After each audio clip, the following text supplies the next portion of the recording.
Hello and welcome to the Matt's Movie Reviews podcast. I am your host, Matthew Pejkovic, and this is episode number 653. Releasing June 6 in theaters across the US is The Ritual, a horror drama that tells the true story of the 1928 exorcism of Emma Schmidt in Earling, Iowa, which is considered the most documented exorcism in American history. Starring Al Pacino and Dan Stevens, The Ritual is a frightening and depth-filled exploration of faith on the front lines in a spiritual battle between good and evil that succeeds thanks to the film's great performances and the intimate filmmaking of director David Midell, who I'm glad to say joins me now on the podcast. David, how are you? Good, good. How about you? I love that was a great description. Well, thank you very much. And because I really, I don't know if enjoy is a word you've kind of put on like a horror movie as effective as this one, but I Yeah. really did enjoy The Ritual very much. The reason I think that I do is that, I get thrown a lot of kind of like exorcism films my way, considering I do a lot of horror, and Right. not a lot of them kind of tap into the things that you're able to do in a ritual. And I think a lot of that has to do with, I think you delve into the humanity behind the horror, which I think is very important in a story like this. And a lot of that, of course, comes down to the source materials. Father Joseph Schmidt taking those notes transcribed to Begone Satan, the book that came out, and numerous other things as well. When did you, though, first find out about this case? Was this something that you knew of beforehand? Is something that was brought to you? I'm just kind of curious about your kind of like first introductions to the world of Emma Schmidt and her exorcism. Yeah, it's funny because that's one of the things that fascinated me about this story is that I had not heard of it before. Hmm. I about 6 years ago now, my producing partner Enrico and I were looking for we're looking for some interesting genre-based stories that we might be able to adapt into a film, and we found this one. And one of the reasons I was so fascinated by it was that it stated that it was the most highly documented and widely publicized exorcism in American history. I had never heard of it though. So I went down this research rabbit hole and just became more and more fascinated. And I I was actually freaking myself out when I was doing some of the research because my family was gone the weekend where I started doing the research. My family was gone. I was here alone.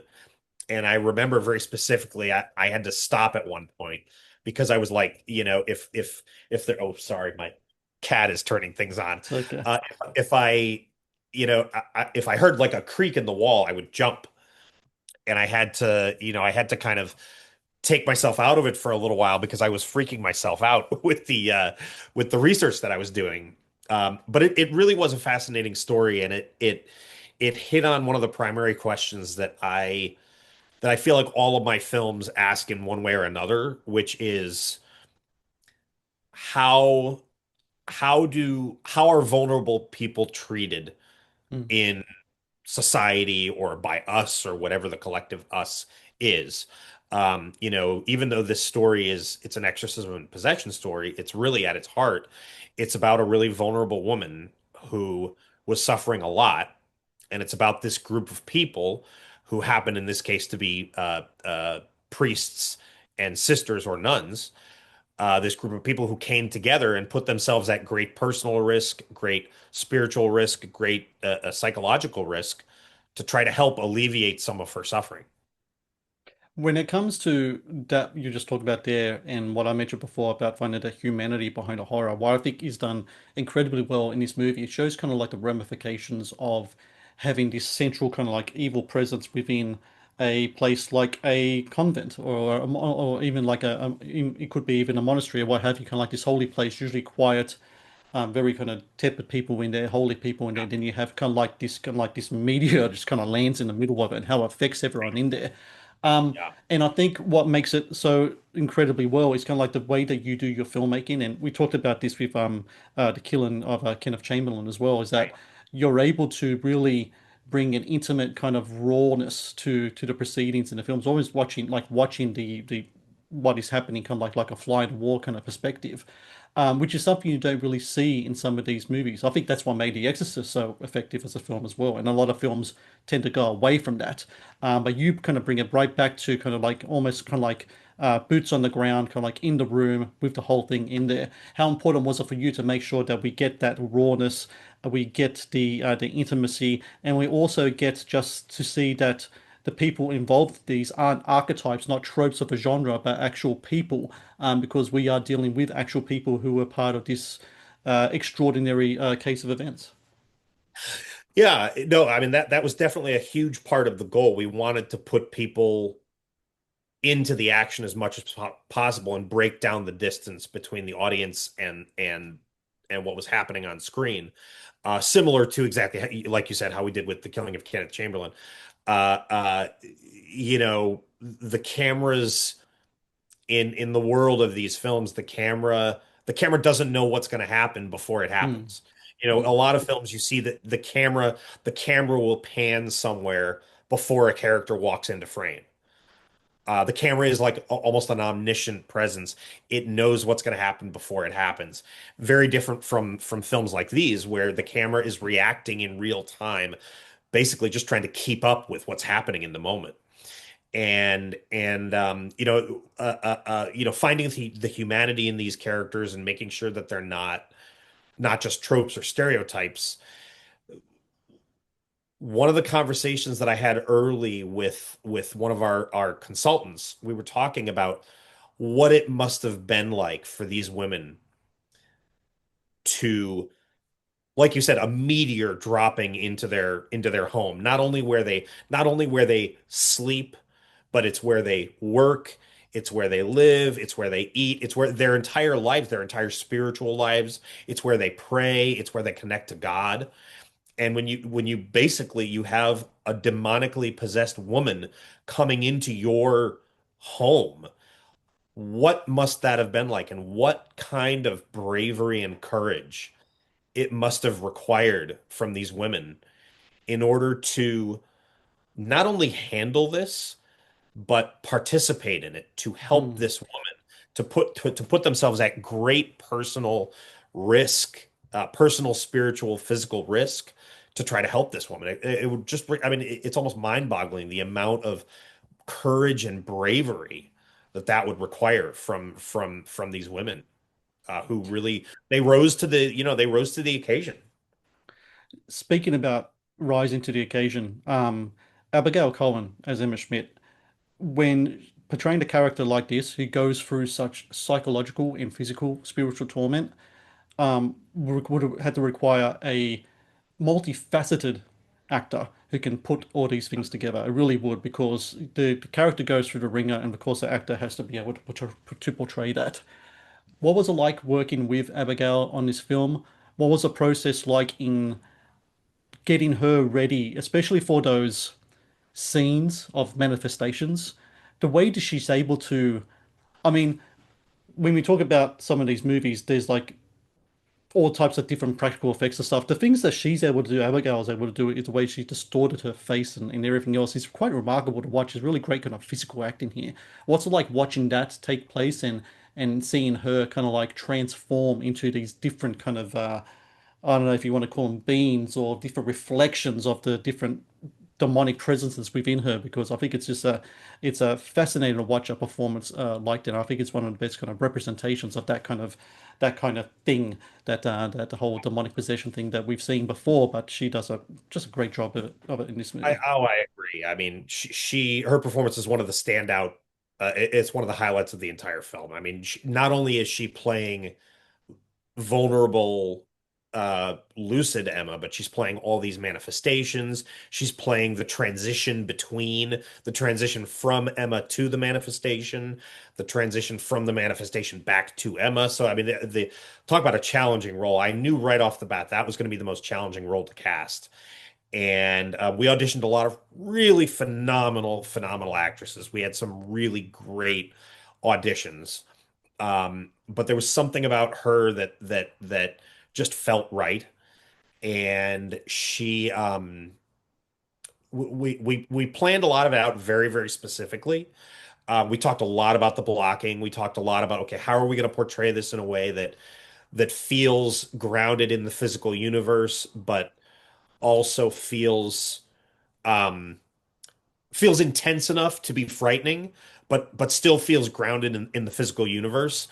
And what she was able to do, I mean, the level of really vulnerable humanity that she was able to bring to Emma, but also the level of uh, uh, uh, uh, Mm. ferocity that she was able to bring to some of these moments of the film was really incredible. I mean, she really, it's definitely the most challenging role in the film, and she really knocked it out of the park.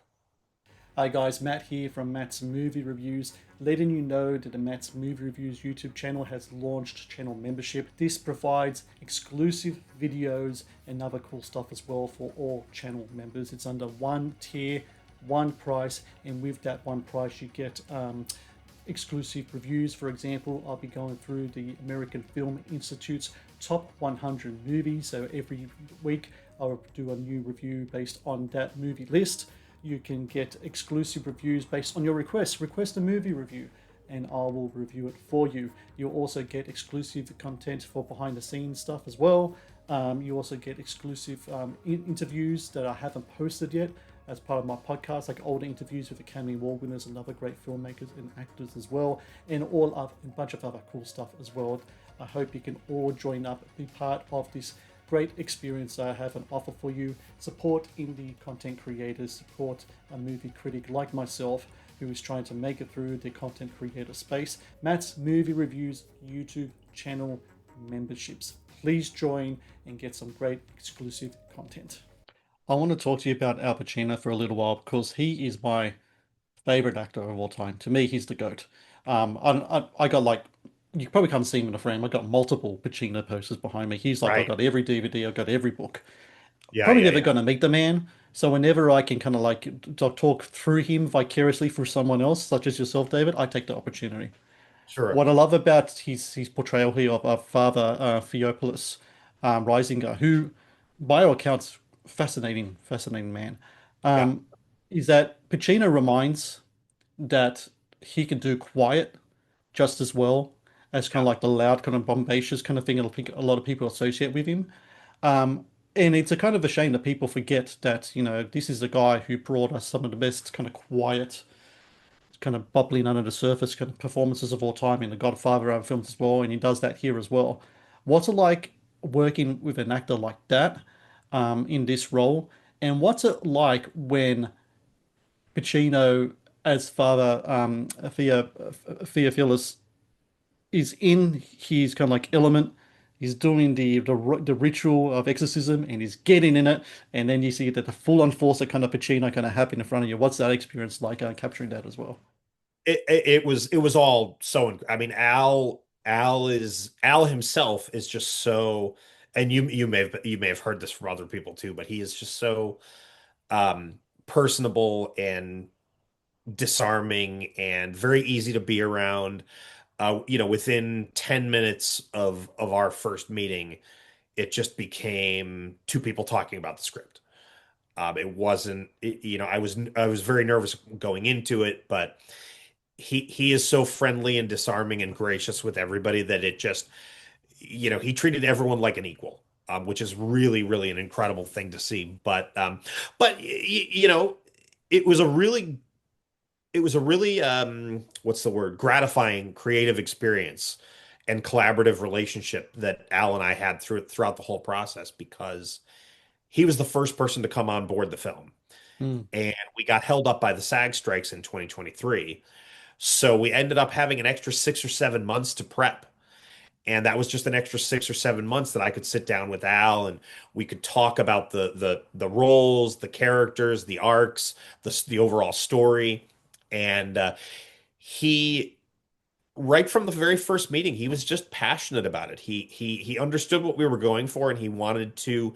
He continually sort of pushed us to go deeper into it and mine out some more details, some more subtlety, some more nuance. And it was a really, really satisfying and gratifying creative experience. Hopefully, it was for him too, but certainly it was for me, just having that relationship with him where we sit down and we talk about these little tiny details that we're trying to bring out.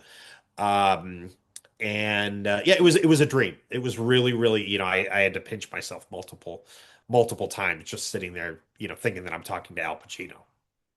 It's so awesome. Funny thing is, they supposedly he was offered the role of Father Karras all the way back in the day for The Exorcist I as heard, I well. And think I did hear about that. That's right. yeah, so it's a nice kind of full circle kind of moment for him. But yeah, it's just fantastic. So is Dan Stevens and Patricia Heaton Yes. and so many other people in this film as well. I just want to leave last question here. I know you're a very busy man. Um, when working on a film like this that delves into really kind of spiritual matters, kind of things of the sort, and you say before that when you're reading the materials or moments where sometimes you get a chill up your spine and it's very kind of like, you're in, you feel like you're in that moment with these people. Does that change you at all as a person or any way, or is a film just a film? Does a film kind of like how a film might have an effect on an actor? When we talk about Pacino, the method acting thing, and how things can do that, can the same thing happen to a filmmaker as well when they delve into a film, into a story, in a real life story, whether the events in it are accurate or not, but the reporting of it is very kind of involving and very kind of fascinating and delves into things about good and evil and all these other things. Does that change you as a person in any way afterwards? Yeah, I mean, I definitely think that film has the ability to reach people in a way that very few other things do. I think about our previous film, The Killing of Kenneth Chamberlain, that you mentioned, which um, may had a significant impact on, that's another film that's based on a true story. And my producing partner and I, Enrico, became very close with the Chamberlain family. And I think that the film had an impact on the Chamberlain family's pursuit of justice in their story, in their case. So I definitely think that film can absolutely have that kind of impact. I think the impact that this film had on me personally, from that perspective, is I've always considered myself a very scientifically minded person. I have lots of people in the medical field in my family. And I didn't grow up Catholic. I grew up in a Jewish household. I was bar mitzvahed. Um, but I've always looked at things from a scientific perspective, data, facts, et cetera. I approach things almost like a journalist does. Um, and one of the things that really fascinated me about this story was reading the documentation.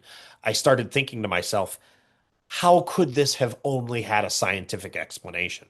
There Mm, had to have been something else at play here.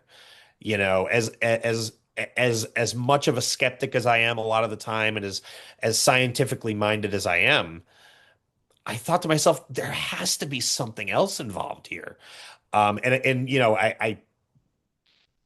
I think to myself, if even 0.001% of the time, when a person is brought to the church and there's an investigation done into whether an exorcism is warranted, if even 0.01% of the time there is something other than a scientific explanation, what a fascinating and terrifying thought that is. That mm. really just gets my imagination running. So I think in that sense, it helps kind of crystallize that kernel of doubt in my mind.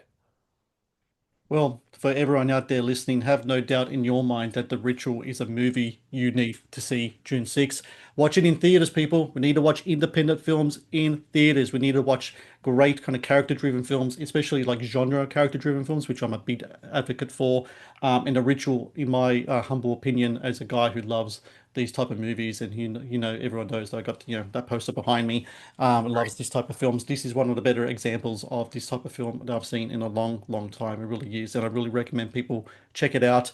If anything, just to see Al Pacino on the screen duking it out with the devil, I think it's just a great kind of combination there. And I Right. just want to say, David Midell, thank you so very much for your time today. Congratulations with the movie. It's a pleasure to talk to you again. I've always enjoyed our chats, and hopefully we do so again in the future. Thank you. Absolutely. Yeah, great to see you again. Thank you for watching the Matt's Movie Reviews channel. Please subscribe for more reviews, podcast interviews, and exclusive content.